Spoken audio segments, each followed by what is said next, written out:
Guys what's up, welcome back to gravity circle. और बच्चों class 11th Niels Bohr का model हम लोगों ने पढ़ लिया था। नील बोर के हम लोगों ने एक एक पोस्टुलेट पर बहुत अच्छे तरीके से बात की थी।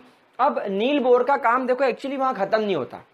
नील बोर ने हमें क्या क्या बोला कि एक एटम के अंदर इलेक्ट्रॉन स्पेसिफिक रेडियस पर घूमता है।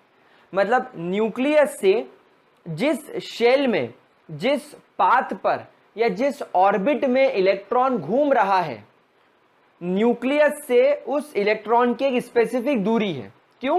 क्योंकि न्यूक्लियस से उस शेल का एक स्पेसिफिक रेडियस है, मतलब वो पक्का इतने रेडियस पर होगा। उसके बाद उस शेल में घूमने वाले इलेक्ट्रॉन की अपनी एक स्पेसिफिक वेलोसिटी होगी, जिस वेलोसिटी से वो घूमेगा। और तीसरी बात, हर शेल की अपनी खुद की एक स्पेसिफिक एनर्जी होगी। तो यहां पर नील बोर इतने श्योर कैसे थे? तो नील बोर इतने श्योर इसलिए थे क्योंकि उन्होंने कुछ मैथमेटिकल कैलकुलेशंस किए थे और इन कैलकुलेशंस के बेसिस पर उन्होंने ये बात कही थी। तो अब हम यहां पर देखने वाले हैं कि नील बोर के मॉडल के हिसाब से आप एक शेल का रेडियस कैसे पता कर सकते हो, आप एक इलेक्ट्रॉन की वेलोसिटी कैसे पता लगा सकते हो, और आप एक शेल की एनर्जी का कैसे पता लगा सकते हो। क्या ये बात क्लियर हुई आप लोगों को? तो क्या हम लोग रेडी हैं इस टॉपिक को पढ़ने के लिए? तो गाइज आज हम लोग नील बोर के टॉपिक को ही यहां पर कंटिन्यू करने वाले हैं और यहां पर ये देखने वाले हैं कि किस तरीके से नील बोर ने radius, velocity and total energy of a shell पता करी थी। क्या यहां तक की बात समझ में आ रही है? चलो तो स्टार्ट करते हैं नील बोर की बात से। नील बोर ने कहा था कि अगर मेरे पास में न्यूक्लियस है तो बेटा न्यूक्लियस का टोटल चार्ज हम लोग लिखते हैं ZE से। न्यूक्लियस के अंदर जितने भी चार्ज है उसको कहां से लिखा जाता है? ZE से। जहां पर मतलब समझना इस बात को, इस Z का मतलब होता है टोटल नंबर ऑफ प्रोटॉन्स। एक न्यूक्लियस में कितने प्रोटॉन्स हैं, multiply by E। This is multiply by E। What is E? Charge on one proton. Charge on one proton. अब मैंने इसको E से ही क्यों डिनोट करा? क्योंकि इलेक्ट्रॉन और प्रोटॉन का चार्ज सेम होता है, बस मैग्नीट्यूड में फर्क होता है, तो कोई चिंता नहीं है। तो हम लोगों ने इसको ZE लिख दिया। क्या यहां तक की बात समझ में आ रही है बेटा आप लोगों को? क्या इसके अंदर किसी भी तरीके की कोई प्रॉब्लम? ठीक है। इससे कुछ दूरी पर एक इलेक्ट्रॉन घूम रहा है जो कि इस तरीके से सर्कुलर पाथ में इसके आसपास घूम रहा है। We all know this point. हम लोग सब इस बात को बड़े अच्छे तरीके से जानते हैं। इस इलेक्ट्रॉन जिसका मास m है, वेलोसिटी v के साथ घूम रहा है और न्यूक्लियस से इसका रेडियस r है। हम लोग सब ये बात बड़े अच्छे तरीके से जानते हैं। क्या इसके अंदर किसी भी तरीके की कोई प्रॉब्लम? किसी भी तरीके की, आई रिपीट, किसी भी तरीके की कोई प्रॉब्लम? ठीक है। नाउ हम लोग जानते हैं कि इस इलेक्ट्रॉन को एक इक्वल एंड अपोजिट फोर्स लगता है। एक फोर्स इलेक्ट्रॉन को अंदर की ओर खींचता है जिसे हम लोग सेंट्रीफ्यूगल फोर्स बोलते हैं, या हम इसे कूलम्बिक फोर्स बोलते हैं, या तो हम इसको सेंट्रीपिटल फोर्स बोलते हैं, या F मतलब हम इसे कूलम्बिक फोर्स बोलते हैं। कूलम्बिक फोर्स बोलते हैं। और एक अपोजिट डायरेक्शन में इसको फोर्स लगता है जिसको हम लोग बोलते हैं सेंट्रीफ्यूगल फोर्स। ये एक सूडो फोर्स होता है। सूडो फोर्स का मतलब एक नकली फोर्स होता है। तो इक्वल एंड अपोजिट इसको फोर्स लग रहा होता है और इसी वजह से इलेक्ट्रॉन ना तो न्यूक्लियस की तरफ अंदर की ओर खींचा चला आता है, ना बाहर फेंका जाता है। वो अपने एक स्पेसिफिक पाथ पर घूमता रहेगा। लेकिन ये चीज कब पॉसिबल है?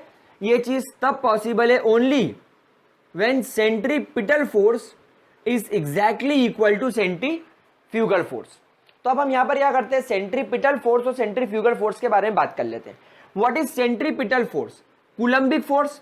तो बच्चों कूलम्बिक फोर्स आप क्लास 12 इलेक्ट्रोस्टैटिक्स या इलेक्ट्रोकेमिस्ट्री इलेक्ट्रिक्स जब आप पढ़ेंगे वहां पर आपको एक बात बताई जाएगी दैट दिस कूलम्बिक फोर्स, अंदर की ओर जो फोर्स खींच रहा है, अंदर की ओर जो फोर्स खींच रहा है उसको हम लोग डिनोट करते हैं 1/4 pi epsilon naught Q1 Q2 upon R square.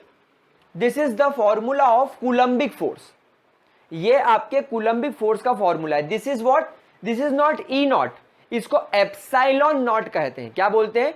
Epsilon naught, Q1 Q2 by R square. अब इस बात को समझना, this Q1 is charge on one body and this Q2 is charge on another body. तो क्या आपके पास में यहां पर दो अपोजिटली चार्ज्ड बॉडीज हैं?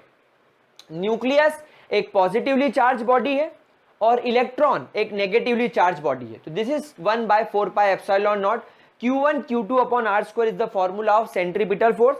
And what is the formula of centrifugal force?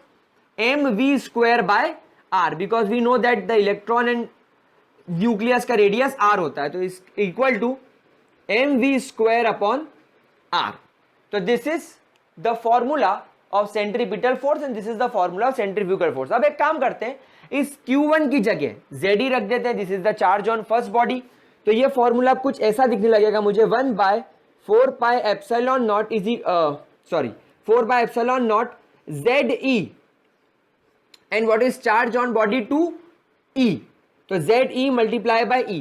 तो क्या मैं एक काम ऐसा नहीं कर सकता, Z और ये दोनों E तो सेम है, तो क्या मैं इसका स्क्वायर कर दूं, Ze स्क्वायर कर दूं? यस, हम इसको कर सकते हैं। तो नील बोर ने बोला आप इसको स्क्वायर लिख दीजिए, Ze square upon R square is equal to mv square upon R. अच्छा, नील बोर ने एक बात और कही, भाई इस रेडियस से इस रेडियस को काट ही डालो सीधे, तो यहां पर आर कुछ नहीं बचेगा, यहां पर सिर्फ ये इक्वेशन बचेगी। तो mv square is equal to 1/4 pi epsilon naught Ze square by R, इसको उन्होंने बोल दिया इक्वेशन नंबर 1। क्या यहां तक की बात समझ में आई आप लोगों को? This is very easy. दूसरी बात, हम लोग सब जानते हैं कि नील बोर एक ऐसी बात हमें कह गए थे जो वो खुद ही एक्सप्लेन नहीं कर पाए थे कि ऐसा क्यों होता है, पर होता है, दैट इज बोर्स क्वांटाइजेशन। उन्होंने क्या कहा था कि किसी भी इलेक्ट्रॉन का angular momentum m into v into R is angular momentum is always equal to NH upon 2 pi, is always equal to NH upon 2 pi, where N is the number of shell in which electron is moving, H Planck's constant and 2 pi। तो किसी भी electron का अगर आप m into v into R निकालोगे तो इसकी value हमेशा इसकी वैल्यू के बराबर होगी। तो यहां तक की बात अगर आप लोगों को अच्छे तरीके से, बहुत अच्छे तरीके से अगर समझ में आ गई है, तो now you are very much ready to study the radius formula of this topic. तो यहां पर हम लोग अब सबसे पहले जो चीज निकालने वाले हैं, that is radius of shell. एक शेल न्यूक्लियस से कितने रेडियस पर है, ये आप कैसे पता लगाओगे? क्या पहले इतनी बात बढ़िया हो गई, समझ में आ गई, क्लियर हो गई? ठीक है, तो अब आगे बढ़ते हैं। अब मैं क्या करता हूं, इक्वेशन नंबर 2 का स्क्वायर कर देता हूं। अब मैं यहां पर डेरिवेशन सिखा रहा हूं आप लोगों को। तो रेडियस निकालने के लिए सबसे पहले आप क्या कीजिए, स्क्वायर इक्वेशन नंबर 2, स्क्वायर कर दो इक्वेशन नंबर 2 को, और फिर इक्वेशन नंबर 2 को इक्वेशन नंबर 1 से डिवाइड कर दो। Square equation number 2 and divide it by equation 1। Equation 1 से इसको डिवाइड कर दो। तो यहां इक्वेशन कैसे नजर आने लगेगी मुझे, देखो, n square h square upon 4 pi square, 2 square होके 4 हो गया, pi square is equal to m square v square r square. और इस पूरी की पूरी इक्वेशन नंबर 2 को अपन किससे डिवाइड कर देते हैं, इक्वेशन नंबर 1 से, that is 1/4 pi epsilon naught into Ze square upon r is equal to mv square. क्या ये बात समझ में आई मेरे प्यारे बच्चों को? क्या इसके अंदर किसी भी तरीके की, आई रिपीट, किसी भी तरीके की कोई भी प्रॉब्लम? ठीक है, चलो अब यहां पर देखो, एक बात मैं डायरेक्ट देखता हूं कि v स्क्वायर से पूरा v स्क्वायर कट गया, इस m से ये कट गया। अब अपन क्या करते हैं, इस इक्वेशन को रीअरेंज कर लेते हैं।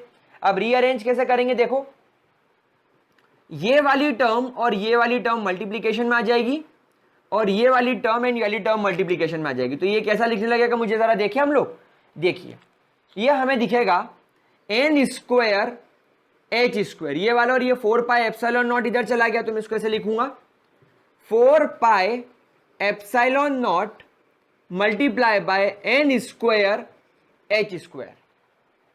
और कुछ तो नहीं है, ये r भी ऊपर जाएगा आर डिवाइडेड बाय, नीचे क्या क्या दिख रहा है हम लोगों को जरा देखें, 4 pi square Z E square, ठीक है। और यहां पर क्या बच रहा है, यहां पर ये टर्म तो कैंसिल आउट हो गए, बस यहां पर क्या बच रहा है, आर स्क्वायर। अब यहां पर आप देखो, क्या हम इस आर को इससे कैंसिल आउट नहीं कर सकते, तो हम एक काम करते हैं, इसको यही कैंसिल कर देते हैं, ये आर से इसको कैंसिल कर देते, तो यहां पर ये बात खत्म हो जाएगी, यहां पर सिर्फ क्या बच जाएगा, R. And this is the formula of your radius, that is 4 pi epsilon naught N square H square upon 4 pi square Z E square. अच्छा, हम लोगों ने यहां पर एक चीज और मिस कर दी है, यहां पर ये जो m है ये थोड़ी कटा है, तो यहां के m को, ये जो m r यहां पर अपने को दिख रहा है, मैं इस m को यहां ले जाता हूं, है ना। यहां पर पहले ये m एक बचा था और ये r बचा था, इस m से स्क्वायर का m कट गया तो m बचा, और इस r से ये r कट गया तो mr बचा, तो इस mr के m को मैं यहां ले जाता हूं, ले जा सकता हूं ना मैं, तो मैंने इसको यहां से हटाया और इसे यहां लग दिया, तो 4 पाई ये दिखने लगेगा m Z E square is equal to R. This is the formula of radius. अब इतना बड़ा फॉर्मूला सर कैसे याद करें, बिल्कुल सही बात है, कैसे याद करोगे, तो क्यों ना मैं आपको इन चीजों की वैल्यू प्रोवाइड कर दूं और एक इजी फॉर्मेट में सिखा दूं। तो चलिए इजी फॉर्मेट में सीखते हैं। 1/4 pi epsilon naught is always equal to 9 into 10 to the power 9। We all know the mass of one electron is 9.1 into 10 to the power minus 31 kgs. We all know, या 10 to the power minus 28 grams, ठीक है। Then E, that is charge on one electron is 1.6 into 10 to the power minus 19 coulombs. We all know this. What is H? Is 6.626 into 10 to the power minus 34 joule second. हम लोगों को ये भी सब पता है। तो अब हम क्या करेंगे, हम लोगों को यहां पर बस दो ही चीजें नहीं पता है, एक तो Z और एक तो N, मतलब इलेक्ट्रॉन कौन से शेल में घूम रहा है और इलेक्ट्रॉन का एटॉमिक नंबर क्या है। Z का मतलब क्या होता है, यहां पर मैंने क्या सिखाया था, Z का मतलब नंबर ऑफ प्रोटॉन, और आप लोग सब जानते हो what is atomic number, atomic number is nothing but number of protons in it. तो Z मतलब नंबर ऑफ प्रोटॉन, यानी कि उसका एटॉमिक नंबर, आपको एटॉमिक नंबर मिल जाएगा तो आप यहां पर उसकी वैल्यू रख सकते हो। क्या ये मेरे प्यारे से बच्चों को सारी की सारी बात बहुत अच्छे तरीके से समझ में आ रही है, कोई दिक्कत। जब ये सारी वैल्यूज आप यहां पर पुटअप करोगे तो कैलकुलेशन बहुत कॉम्प्लिकेटेड है, हम इतना कैलकुलेटेड कॉम्प्लिकेशंस पर नहीं जाएंगे, सीधे हम लोग यहां पर क्या करेंगे, जब ये सारी वैल्यूज पुटअप कर दोगे तो यहां पर आप लोगों को बस ये बचेगा n स्क्वायर अपॉन z। बाकी सबको सॉल्व करने पर आपको वैल्यू मिलेगी 0.53। So radius of a shell is always equal to 0.53 n square z square angstrom और 0.53 n square upon z into 10 to the power minus 10 meters. भाई 1 angstrom is equal to 10 to the power minus 10 meters. तो this is how you can find out the radius of a shell. समझ में आ रही बात। अब अपन एक काम करते हैं, यहां पर रेडियस का फॉर्मूला लिख लेते हैं, because we will requiring this formula, हमें फॉर्मूले की जरूरत पड़ेगी। तो ये फॉर्मूला होता है 4 pi epsilon not n square h square upon 4 pi square mze square. तो इस रेडियस के फॉर्मूले को, which is very important for us, हम लोगों ने यहां पर इसे नोट कर लिया, और 0.53 ये भी लिख लेते हैं, 0.53 n square upon z angstrom, ये भी लिख लेते हैं। तो प्यारे बच्चों, यहां पर आपकी ये बात हो गई रेडियस की। प्लीज जरा इसको ध्यान से देख लीजिए, और अगर किसी भी तरीके की प्रॉब्लम आ रही हो तो आप लोगों को ध्यान से देखने की जरूरत है, बहुत अच्छे तरीके से देखने की जरूरत है। जरा देखो इतना फटाफट से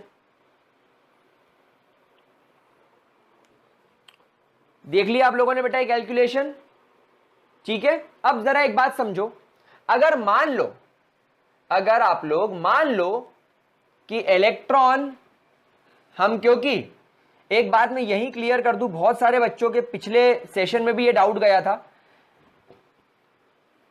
कि सर ये नील बोर का मॉडल कौन से एटम पर एप्लीकेबल होता है। तो बच्चों इसने पूरा काम हाइड्रोजन के ऊपर किया था। His full work was based on hydrogen uncle. तो ये हम बात हाइड्रोजन अंकल के लिए करेंगे।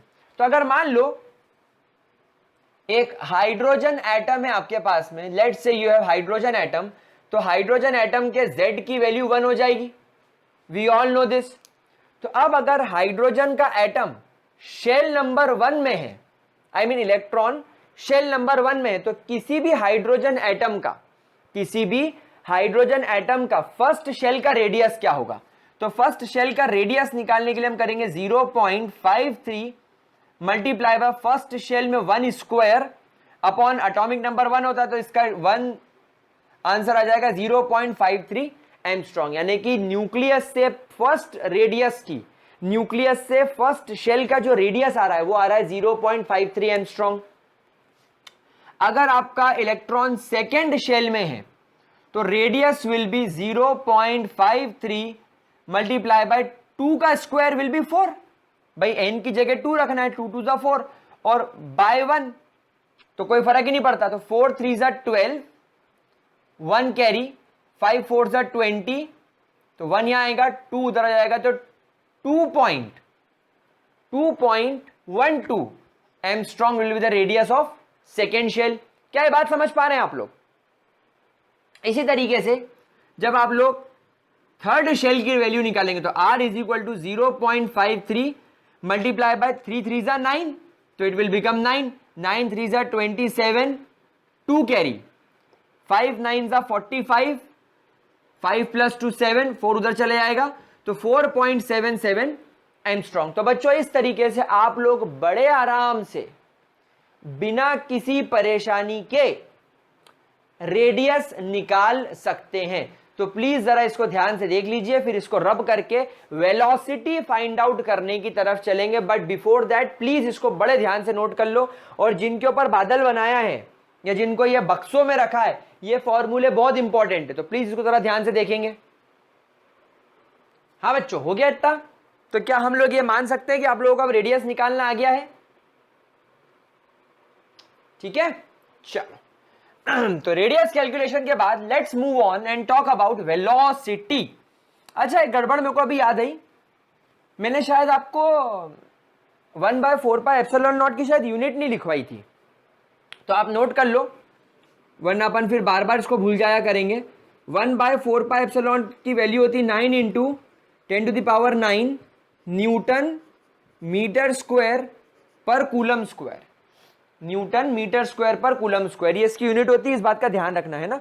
अब कभी आगे में फिर भूल जाऊं तो आप लोग प्लीज इसको यहां पर नोट करके रख लीजिएगा कि हाँ सर ने इसकी यूनिट लिखवाई थी। ठीक है, चले बेटा आगे, चलो सुपर, आगे चलते हैं। Let's talk about velocity. तो second what we are going to find out is the velocity of an electron. एक इलेक्ट्रॉन की वेलोसिटी क्या है, एक इलेक्ट्रॉन की वेलोसिटी क्या है एक शेल के अंदर।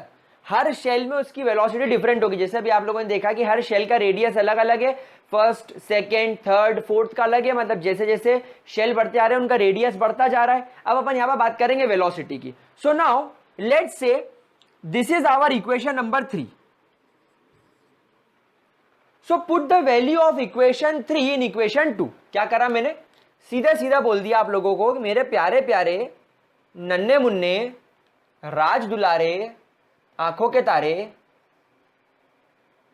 बच्चों, put equation 3 in equation 2।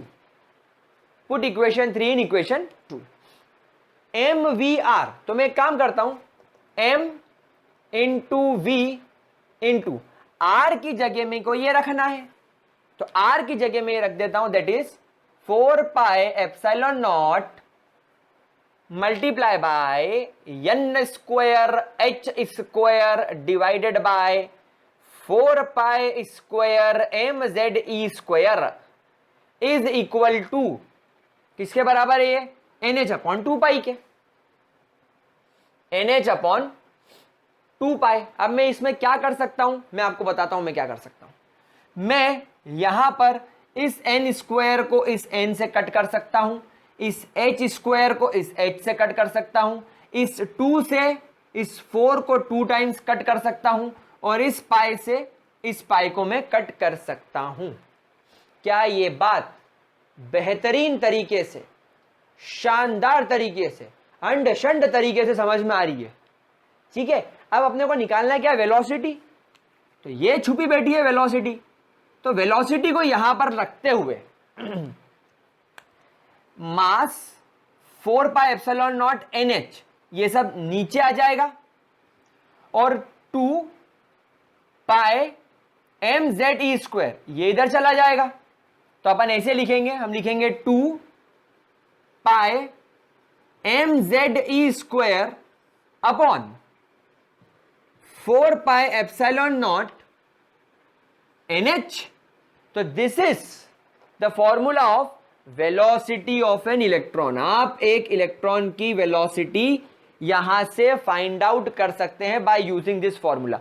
Now again we all know 1/4 pi epsilon naught, 1/4 pi epsilon naught की वैल्यू होती है 9 into 10⁹ newton metre square per coulomb square.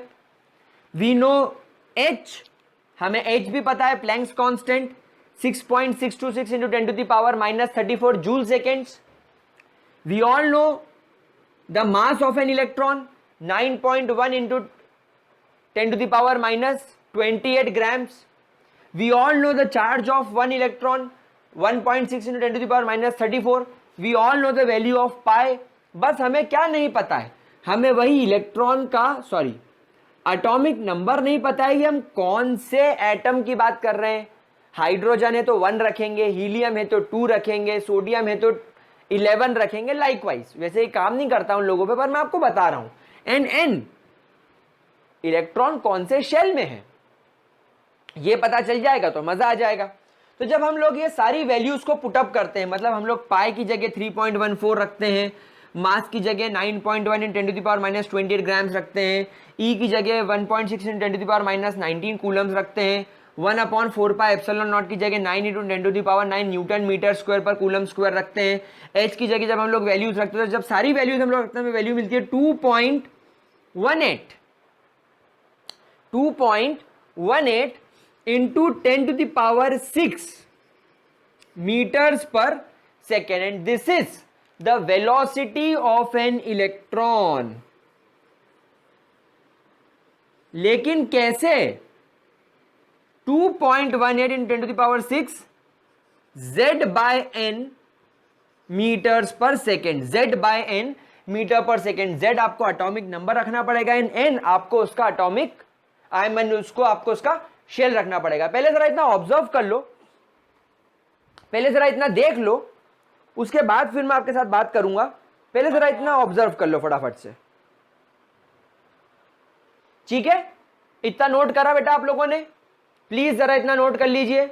मैं भी क्या करने वाला हूं, यहां पर ये वेलोसिटी वगैरह सब रब करके, वी ऑल नो वेलोसिटी निकाल रहे हैं, और हम लोगों ने कैसे निकाली, तो इस फॉर्मूले को मैं ऊपर शिफ्ट कर देता हूं। इस फॉर्मूले को अपन ऊपर शिफ्ट कर देते, जब तक आप लोग इस फॉर्मूले को देख लीजिए, नोट कर लीजिए। Velocity is equal to 2 pi mze square upon 4 pi epsilon naught NH metres per second, या आप इसको लिख सकते हैं 2.18 इंटू 10⁶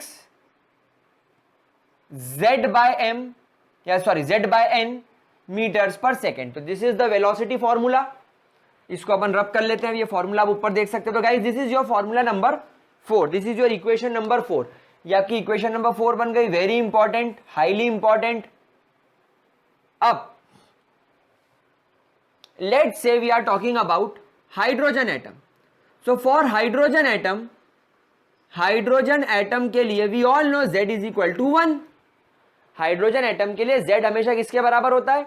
1 के बराबर होता है। तो अब अपन क्या करते हैं, अलग अलग शेल्स में वेलोसिटी फाइंड आउट कर लेते हैं। वैसे एक बात आप सब समझ लो, वैसे मेरे ख्याल से काफी बच्चों ने नोट कर ही लिया होगा, यहां पर वेलोसिटी का नंबर ऑफ शेल के साथ वेलोसिटी का नंबर ऑफ शेल के साथ इनवर्स रिलेशनशिप है। इनवर्स रिलेशनशिप है मतलब जैसे जैसे नंबर ऑफ शेल बढ़ते जाएंगे वेलोसिटी कम होती जानी चाहिए, है ना। चलो करके देखते हैं।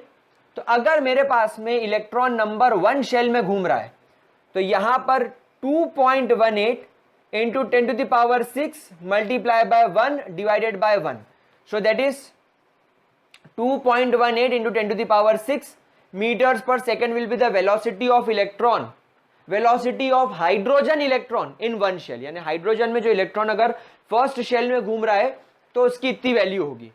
अगर सेकेंड शेल की बात करें so 2.18 into 10⁻6 multiply by 1 upon shell number 2 that is 1/2। तो ये सो कट कर देगा तो वैल्यू मिलेगी 1.09 इंटू 10⁻6 मीटर्स पर सेकेंड। देख रहे हैं आप वेलोसिटी कम हो रही है। थर्ड शेल पे जाएंगे तो 2.18 इंटू 10⁻6 मल्टीप्लाई बाय 1/3, तो ये हो जाएगा 0.72 आई थिंक। तो 3 2 6 7 3 21, हाँ ठीक है 0.72 इंटू 10⁻6 मीटर्स पर सेकेंड। अगर आप फोर्थ शेल में जाएंगे तो that is 2.18 into 10⁻6 multiply by 1/4, because fourth shell में अपन यहां पर को शेल रखना है, तो ये हो जाएगा 0.54 इंटू 10⁻6 मीटर्स पर सेकेंड। तो आप देखेंगे जैसे जैसे N1 N2 N3 यानी जैसे जैसे आपके शेल्स बढ़ते जा रहे हैं, हम लोगों ने यहां पर रेडियस वाले केस में देखा कि जैसे जैसे शेल बढ़ता जाएगा रेडियस भी बढ़ता जाएगा, डायरेक्ट प्रोपोर्शन है। लेकिन यहां पर वेलोसिटी के केस में इनवर्स प्रोपोर्शन हो गया, शेल बढ़ता जाएगा इलेक्ट्रॉन की वेलोसिटी घटती जाएगी। तो इतना जल्दी से जरा नोट कर लीजिए, फिर आगे चलते और बात करते हैं एक शेल की टोटल एनर्जी कितनी होगी। But before that please have a look. हाँ मेरे प्यारे बच्चों, ठीक है, चलो इतना नोट करने के बाद now let's move forward and talk about total energy of a shell. एक शेल की टोटल एनर्जी कितनी होगी। तो बच्चों हमेशा ध्यान रखना दैट टोटल एनर्जी En, भाई एक बॉडी के पास अधिकतर दो टाइप की एनर्जी हो सकती है, या तो वो मूव करे तो काइनेटिक एनर्जी, या अगर होल्ड पर रहे तो पोटेंशियल एनर्जी।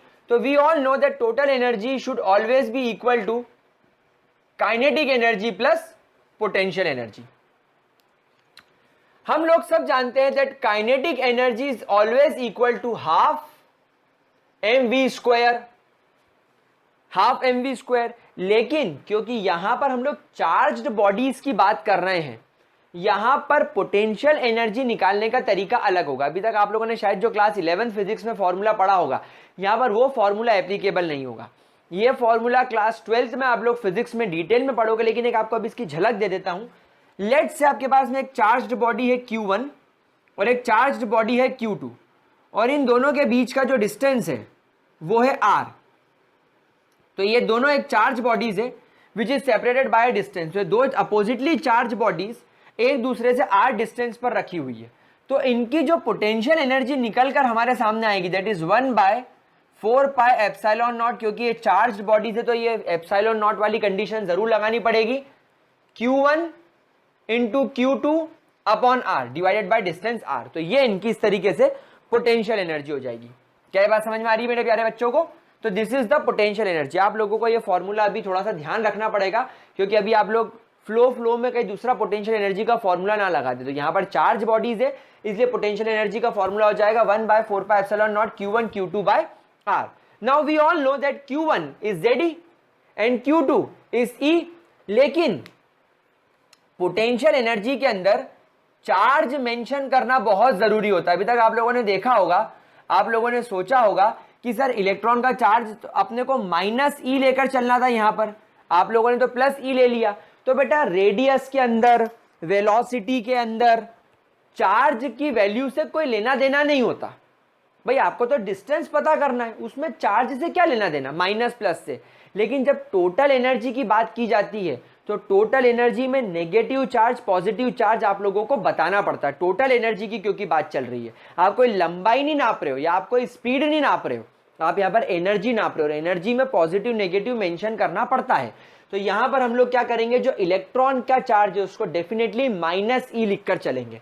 तो यहां पर ये हो जाएगा 1/4 pi epsilon naught ZE multiply by minus E upon R. इस वैल्यू को यहां रख देंगे और काइनेटिक एनर्जी की वैल्यू को रखेंगे, तो ये kinetic energy will be mass half mv square minus, क्यों, क्योंकि यहां पर माइनस है, minus 1/4 pi epsilon naught ZE square upon R. क्या यहां तक किसी भी तरीके की, आई रिपीट, किसी भी तरीके की कोई भी परेशानी? ठीक है, क्या इतनी वाली बात समझ में आ रही है? अगर इतनी आ रही हो तो मैं इसे रब करके जगह बनाना चाहूंगा ताकि चीज क्लियर चलती रहे। ठीक है बच्चों, इतना रब करें। चलिए स्क्रीनशॉट ले लीजिएगा। चलो, तो गाइस नाउ यहां पर क्या हुआ, हम लोगों ने वैल्यू रख दी। नाउ एक प्रॉब्लम ये है कि इस mv स्क्वायर को अगर मैं ध्यान से देखूं और ये mv स्क्वायर को अगर मैं ध्यान से देखूं तो ये दोनों सेम है। क्या ये बात समझ में आ रही है? और तो और ये वाला mv स्क्वायर हमारा इक्वेशन नंबर 1 अगर हम बात करें तो एग्जैक्टली ये इसके बराबर है। तो क्यों ना mv स्क्वायर की जगह 1/4 pi epsilon naught ZE square by R रख दिया जाए।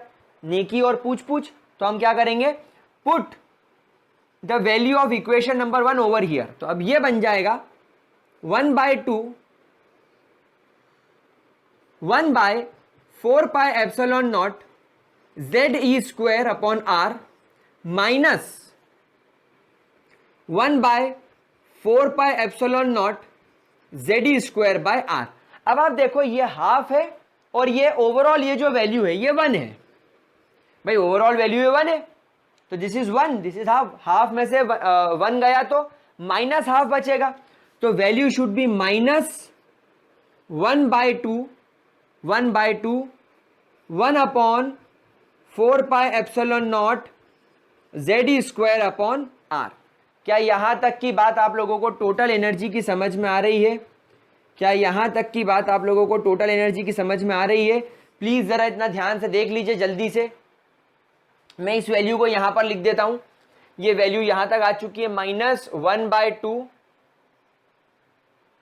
1/4 pi epsilon naught ZE square upon R. अभी यह पिक्चर खत्म नहीं हुई है, अभी पिक्चर बाकी है मेरे दोस्तों, तो जल्दी से इतना देखें ताकि इसको रब करें। और अब इस r की जगह, इसको और सिंप्लीफाई करने के लिए मैं r की जगह रेडियस की वैल्यू पुटअप करने वाला हूं। तो now let's put the value of equation number 3। ये हमारी इक्वेशन नंबर 3 थी, this is our equation number 3। So now radius की जगह पुट इक्वेशन 3। तो अब ये क्या दिखेगा जरा देखें, -1/2 अपॉन, सॉरी ब्रैकेट में 1/4 pi epsilon naught into ZE upon, अब r की जगह क्या रखना है, ये देखो मैंने रखा 4 pi epsilon naught into n square h square. और ध्यान देंगे ये अपॉन की वैल्यू ऊपर चली जानी चाहिए ऊपर, तो ये ऊपर रखूंगा मैं 4 पाई स्क्वायर mZE स्क्वायर। आई बात समझ में? क्या करा हम लोगों ने? कोई दिक्कत इसके अंदर, किसी भी तरीके की कोई परेशानी? ध्यान से देख लीजिए। अब यहां पर एक चीज हम लोग ये कर पाते हैं कि इस 2 को इससे कट कर देते हैं 2 टाइम्स। ठीक है, अब यहां पर और ध्यान से देखने पर मुझे ये इक्वेशन और सिंप्लीफाई करने पर अब ऐसी दिख रही है, -1/4 पाई एप्सिलॉन नॉट का स्क्वायर हो गया मल्टीप्लाई बाय Z स्क्वायर हो गया। देखो Z और Z मल्टीप्लाई हो गए, E पाई स्क्वायर ही रहा और M एज इट इज रहा upon n square h square. ठीक है, अब यहां पर आप बात समझेंगे, हमारे पास में एटॉमिक नंबर नहीं होता और कौन से शेल में इलेक्ट्रॉन घूम रहा है ये अभी पता नहीं होता, या कंडीशन पर डिपेंड करता है। जब क्वेश्चन में आती वैल्यू कि हाइड्रोजन का एटम है तो Z की वैल्यू 1 हो गई, तीसरे शेल में घूम रहा है तो N की वैल्यू 3 हो गई। लेकिन अभी आपके पास में 1/4πε0 की वैल्यू है, 9 × 10⁹ newton metre square per coulomb, उसका स्क्वायर कर देंगे, इलेक्ट्रॉन के चार्ज का स्क्वायर कर देंगे, पाई की वैल्यू का स्क्वायर कर देंगे, इलेक्ट्रॉन का मास रख देंगे और प्लैंक्स कांस्टेंट रख देंगे। जब आप ये सारी वैल्यू रख दोगे आपको पूरा सॉल्व करने पर वैल्यू मिलेगी -13.6। आई रिपीट, क्या मिलेगी? -13.6 into Z² upon N² electron volts, क्योंकि ये टोटल एनर्जी की हम लोग बात कर रहे हैं guys. This is the final formula of total energy of a shell. तो अब आपको ये बड़ा वाला फॉर्मूला मेरे ख्याल से रटने की जरूरत नहीं है। आप लोग ये जो न्यूमेरिकल फॉर्मूला है ये वाला, ये अपने पेजेस पे लिखकर दीवालों पर चिपकाना पड़ेगा और इसके ऊपर ढेर सारे न्यूमेरिकल्स करने पड़ेंगे, क्योंकि ये जेई लेवल की चीज है। अब अगर मान लीजिए again you have an hydrogen atom, आपके पास में हाइड्रोजन का एटम है। So for hydrogen atom we all know that Z is always equal to 1। अब अगर इलेक्ट्रॉन फर्स्ट शेल में है तो उस फर्स्ट शेल की टोटल एनर्जी कितनी हो जाएगी? दैट इज -13.6, Z की वैल्यू भी 1, N की वैल्यू भी 1, तो 1 यानी -13.6 इलेक्ट्रॉन वोल्ट्स। देन N की value 2, so En is -13.6 multiply by, भाई 1 का स्क्वायर कर दो 1 ही बचेगा, 2 का स्क्वायर कर देंगे तो 4 बचेगा, तो is equal to 4 3 12, 1 carry, 4 4 -3.4 electron volts. N की वैल्यू 3 कर देंगे तो एनर्जी विल बिकम -13.6 इंटू 1/3 का स्क्वायर 9, तो 9 1 जा 9, 4 कैरी 45, 1 कैरी 1 इलेक्ट्रॉन वोल्ट्स। आप एक बात समझ रहे हो? तो देखो एनर्जी की वैल्यू बिकमिंग लेस नेगेटिव, ये जो एनर्जी की वैल्यू है प्यारे बच्चों ये लेस नेगेटिव होती जा रही है। तो लेस नेगेटिव का मतलब तो बढ़ रही है, ये लेस नेगेटिव का मतलब क्या हो रहा है? ये मोर नेगेटिव थी लेकिन अब ये मोर पॉजिटिव की तरफ हो रही है, मतलब एनर्जी बढ़ रही है। वैल्यूज हम लोगों ने देखी तो समझ में आया, माइनस होने की वजह से जैसे जैसे शेल्स बढ़ेगा एनर्जी बढ़ती जाएगी। अगर आप यहां पर n इज इक्वल टू 4 रख देंगे तो En is equal to -13.6 into 1/16, तो 0.16 6 96 एंड 112 एंड 128, तो 0.9 इलेक्ट्रॉन वोल्ट्स माइनस में। तो आप देखें लगातार वैल्यू लेस नेगेटिव होती जा रही है, देयरफॉर इट इज इंक्रीजिंग। तो as number of shell increases energy also increases. तो इन वैल्यूज को आप लोगों को नोट डाउन करके रख लेना है ताकि डायरेक्ट आप लोगों को आंसर मिल जाए, देखा देखा आपको आंसर दिखे। तो गाइज यहां पर इतनी बात हम लोगों ने बात करी, हम लोगों ने रेडियस निकाला, हम लोगों ने वेलोसिटी निकाली और हम लोगों ने एनर्जी निकाली। आप लोगों को क्या फॉर्मूला याद करना है? ये वाला 0.53 2.18 10⁶ -13.6 into Z² N² electron volts with their units. ठीक है, तो गाइज यहां पर हमारा ये टॉपिक खत्म होता है। अभी कैलकुलेशंस एंड न्यूमेरिकल पार्ट खत्म नहीं हुआ है, अभी और कुछ चीजें बची जो हम लोग नेक्स्ट वीडियो में करेंगे। इतना आज के लिए बहुत है, तब तक के लिए बाय बाय। नोट्स डाउनलोड कर लीजिएगा ग्रेविटी सर्कल एप्लीकेशन से। तो आज के लिए इतना ही, see you in the next video lecture, bye bye.